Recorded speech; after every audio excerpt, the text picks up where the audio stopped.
Jain boss. Fatima, हात शिवतायत.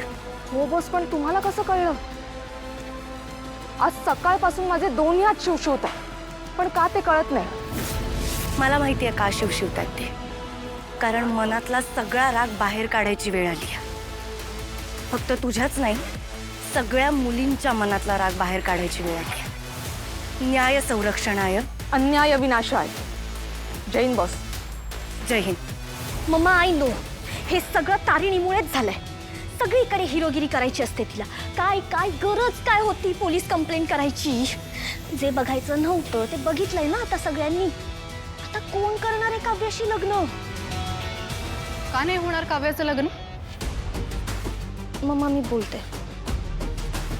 ताई, काव्याने police complaint केली आहे. मग दॅट्स गुड. हे करायला धाडस लागतं असं नाही वाटत का तुला? अहो, आता लोक अजून गॉसिप करतील आणि यात आपली बदनामी आहे आणि तिचीही. तिची का बदनामी होईल आणि तिचं नाव का खराब होईल मला कळत नाहीये. ती विक्टिम आहे या सगळ्यात निश्चिता.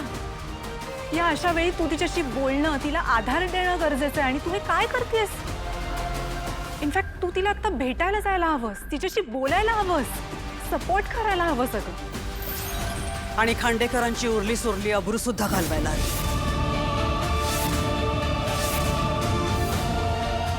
असंच ना कौशिकी? बरोबर आहे पद्मिनी मम्मा. पद्मिनी काकू, हे किती रिग्रेसिव्ह थिंकिंग आहे. हो, ती विक्टिम आहे. या सगळ्यात गुन्हेगाराला कशी शिक्षा होईल हा विचार करणं जास्त महत्वाचं नाहीये का? तुझे हे जे पुढारलेले विचार आहेत ना ते स्वतःकडेच ठेव.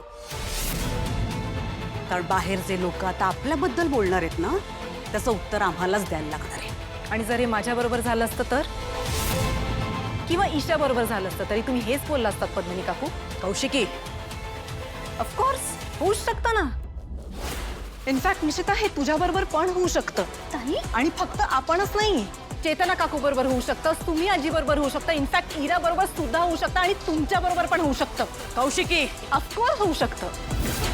कारण या विकृत मानसिकतेला वयाचं बंधन नाहीये पद्मिनी काकू. सायबर क्राईम करणारी माणसं बाईच्या वयाचा विचार करत नाहीत हे आपल्या सगळ्यांना माहिती आहे. त्यांना फक्त एक बाई दिसते अहो. आणि ब्लेम करणं सोपं आहे ना पद्मिनी काकू. दुसऱ्यांच्या घरावर दगड फेकताना आपलं घर सुद्धा काचेचं आहे हा विचार करायला नको का? या अशा वेळेला ती मुलगी खूप मानसिक धक्क्यातनं जात असते.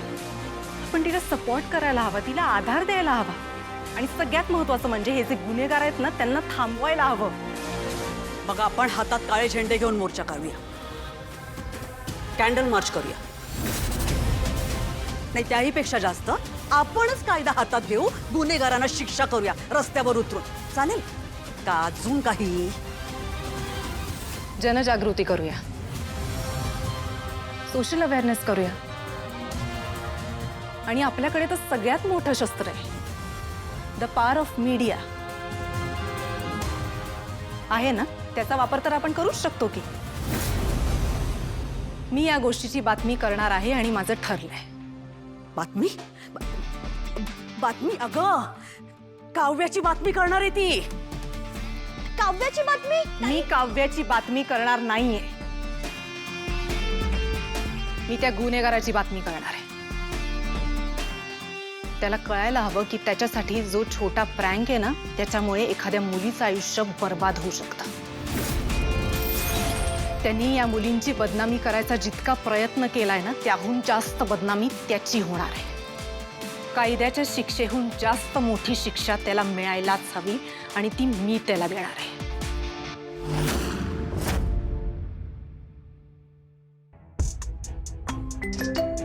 हा हॅलो, बोल केदार जिजू. केदार जिजू नाही, मी पार्थ बोलतो. सॉरी. नाही नाही, इट्स ओके. बोल ना, काही अर्जंट होतं का? नाही, मी ते जरा टेन्शनमध्ये म्हणून म्हटलं. हो, मला माहिती आहे की ते तुझ्या बहिणीचे फोटोज लीक झालेत.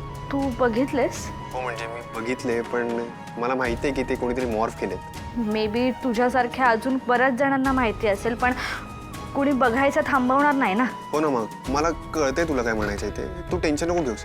मी कधीही कोणत्या मुलीशी असं वागणार नाही. हा, आणि माझ्या डोळ्यासमोर जर असं घडत असेल तर तसं घडू सुद्धा देणार नाही. थँक्यू. अगं, थँक्यू म्हणायची काहीच गरज नाहीये.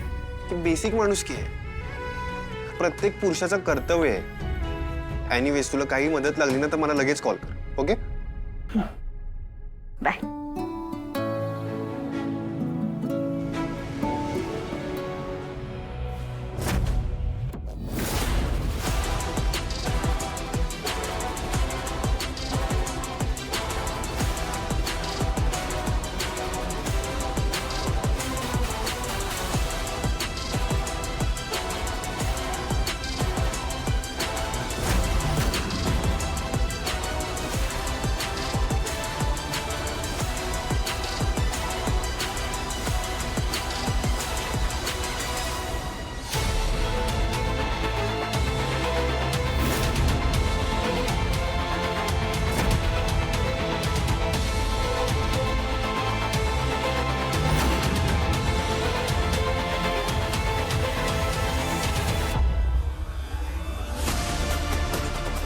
टेक्नो, हा लॅपटॉप पासवर्ड प्रोटेक्टेड आहे. बॉस मी दिलेला पेनड्राईव्ह कनेक्ट कर. हा आता तिथला वायफाय ऑन आहे का? हो हो हो चालू आहे. डिकोड झालाय बॉस. हा